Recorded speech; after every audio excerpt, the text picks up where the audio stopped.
नेता लोग हैं जो नौकरी का लोभ देते हैं। मेरे भाई, नौकरी से आप बच के रहिए। आप एक बात हमको बताइए, एक गांव ले लीजिए, उसमें 1000 विद्यार्थी पढ़ता है, सब नौकरी के लिए पढ़ता है। लेकिन एक बात बताइए, जब वैकेंसी 2 है तो 1000 आदमी तैयार कर रहा है, तो 998 आदमी का क्या होगा। इसलिए मेरे भाई, सभी आदमी नौकरी के पीछे मत पड़िए। नौकरी के लिए हमको लग रहा है 5% आदमी, 100 में 5% या 2% आदमी ही सक्सेसफुल होता है। अगर आपको सक्सेसफुल ऐसा लग रहा है तो आप उस पर मेहनत करिए, लेकिन नौकरी के लिए मत पढ़िए, इससे आपका करियर खराब हो जाएगा। अगर मान के चलिए हमारे यहाँ सरकारी नौकरी से कोई समाधान नहीं होगा, अगर 5 लोग को अगर गांव में नौकरी दे दिया जाए तो क्या होगा। इससे अच्छा है, हम लोग के सबसे अच्छा है खेती। खेती के लिए खाद का व्यवस्था अच्छा हो, खेत पटाने के लिए बिजली का व्यवस्था अच्छा होना चाहिए। अभी देखिए हमारे गांव में रोड सड़क जितना खेत होके जाती, सब रोडें लूट लिया गया, तो उसमें पोल कैसे करेगा, कैसे बिजली पहुंचेगी। ये सब चीज़ पे जो सरकार ध्यान देता है, उस पे आपको भी ध्यान देना चाहिए। ये नौकरी वाला सबको बुर्बक बनाता है, किसी को आगे नहीं बढ़ने देगा।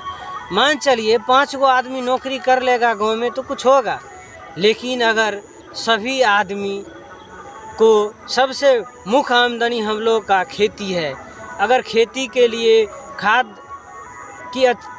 खाद सही समय पे मिल जाए, बिजली के द्वारा हम लोग को सिंचाई का व्यवस्था हो जाए, तो हम लोग अच्छा से अच्छा खेती करेंगे। और जो सरकार हमको बाढ़ का जो समस्या है, इस पे अगर निदान कर दे तो उसके ऊपर हमको भी ध्यान चाहिए, वही सरकार अच्छा होगा। लेकिन ये नौकरी देने वाला सरकार आपको बुर्बक बनाएगा, अपना कुर्सी के लिए आपको बुर्बक बनाएगा। इससे कोई समस्या का समाधान नहीं होगा। अगर मान के चलिए हमारे इधर बाढ़ नहीं आता है, अच्छा नहर बन जाए, जितने भी मान चलिए गंगा नदी में मिला जाए, समाधान हो सकता है। लेकिन अगर सरकार चाहे तो बाढ़ पे सबसे मुख्य समस्या है यहाँ का बाढ़ पे अगर नियंत्रण हो जाए तो सब समस्या का समाधान हो जाएगा। हम लोग को खेती अच्छा से होगा, हम लोग खेत से भी बहुत अच्छा कमा सकते हैं। हम लोग बहुत सारे फार्म, मुर्गी फार्म, बत्तख फार्म, गाय भैंस रख के दूध दही बेचकर भी बहुत पैसा कमा सकते हैं। सब्जी भी लगा सकते हैं, बहुत सारे ऐसे आयुर्वेदिक औषधि है वो भी लगा सकते हैं, तब जाके हम लोग आगे बढ़ेंगे। इसीलिए नौकरी के पीछे वही पड़िए जिनको लगता है कि हम नौकरी ले लेंगे, लेकिन ज़्यादा आदमी उसके चक्कर में अपना जीवन बर्बाद मत कीजिए। आप मान के चलिए BA MA पढ़ लीजिएगा, लेकिन आप एक बात सोच लीजिए कि हमको याद वही रहता है जो काम आता है। ये सब अंग्रेज को जो शिक्षा व्यवस्था बनाया हुआ जो है ना, ये हम लोग को कभी फ़ायदा नहीं करता है। जो नौकरी में जाता है वो सब यहाँ को घेंट काटने में लगा रहता है, लूटने में लगा रहता है। हमको शिक्षा उतना ही काम आता है, जो उतना ही हमको याद रहता है जो हमें काम याद रहता है, काम का डेली आता है। बाद बाकी सब दिमाग निकाल के फेंक देता है। हम लोग 40-40 वर्ष तक पढ़ने के चक्कर में पड़े रह जाते हैं। लास्ट तो ये होता है कि मेरा टाइम भी बर्बाद हुआ, सब दिमाग से वो भी पढ़ा लिखा सब निकल जाता है।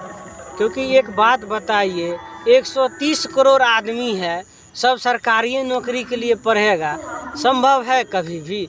1 करोड़ नौकरी है, सरकारी कहीं पर भी नहीं है।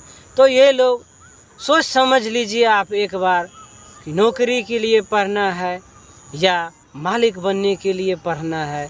अगर हम मालिक बनने के लिए पढ़ते हैं, कोई बिजनेस करते हैं, मुर्गी फार्म, बत्तख फार्म, मुर्गी फार्म खोल के भी बहुत अमीर आप बन सकते हैं, बकरी फार्म खोल के भी बहुत अमीर बन सकते हैं, कोई औषधि लगा के भी बहुत ऐसे है, ये क्या कहते हैं, मशरूम है, उसका खेती करके आप बहुत, इसका तो विदेश तक सप्लाई होता है। तो इस सब से हम आगे बढ़ सकते हैं। ये नौकरी देने वाला आदमी आपको बुर्बक बनाता है। कभी नौकरी के चक्कर में मत रहिए। अगर नौकरी ही करना है तो ज़्यादातर प्राइवेट में टेक्नोलॉजी टेक्निकल डिपार्टमेंट्स आप पढ़िए। जैसे कि यहाँ से लेकर अमेरिका से लेकर पूरा दुनिया में आप जॉब कर सकते हैं, ऐसा पढ़ाई पढ़िए।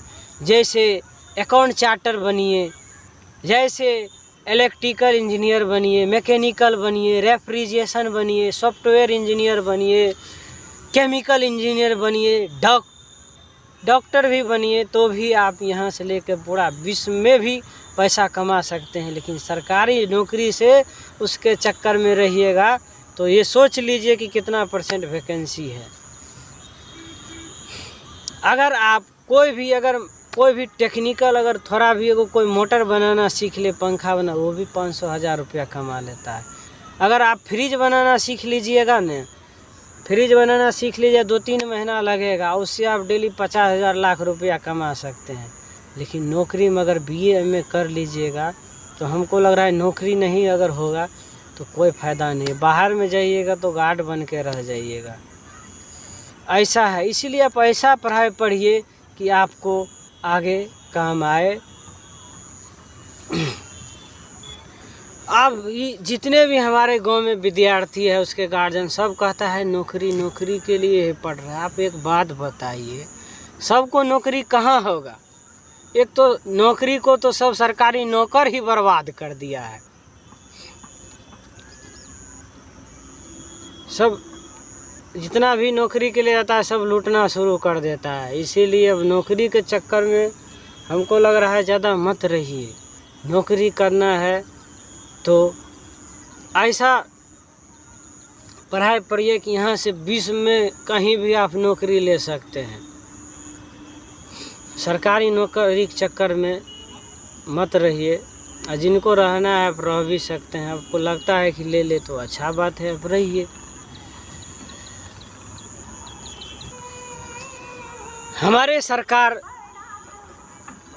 जो है, जैसे केंद्र में हमारे मोदी जी है, उनका बहुत राशन का जो है वो बहुत मतलब सबको मिल भी जाता है। अच्छा लग रहा है कि 110% मान चलिए उसको टैक्स के जरिए आमदनी आता है तो खर्चा तो कहीं करना है। लेकिन ये चीज़ हमको बहुत अच्छा लग रहा है कि राशन हर एक आदमी को 90% तो मिल ही जाता है। इसी तरह जितने भी समाज हैं, अगर आपको योजना, अगर आपको आगे बढ़ना है तो सबको असली नेता बनना है। फर्जी नेता नहीं बनना है, कमाने वाला, ठगने वाला, देश को पीछा करने वाला नेता बनना है असली। जो देश आगे बढ़े, गांव आगे बढ़े, तब जाके कुछ हो सकता है। इसलिए जितने भी मेरे भाई हैं, जितने भी मेरे छोटे छोटे भाई हैं, सभी को क्रांति लाना है, सभी योजना को जागरूक, सबको हर एक चीज़ का नॉलेज रखना है। इस तरह रहिए, डर कर मत रहिए, एक एक योजना का बारे में पता कीजिए, तब जाके आप आगे बढ़ सकते हैं। यहाँ देखिए प्रतिनिधि सब 5 करोड़, 10 करोड़, 500 करोड़, जितना बड़ा प्रतिनिधि उतना बड़ा लूट लेता है। हम लोग देखते रह जाते हैं, हमारा ही पैसा हम ही को लूट ले रहा है। 5-10 को प्रतिनिधि यहाँ लाखों करोड़ों आदमी को बुर्बक बना देता है। इसीलिए जागरूक होना ज़रूरी है। सभी योजना एक तरफ, जागरूकता अभियान एक तरफ,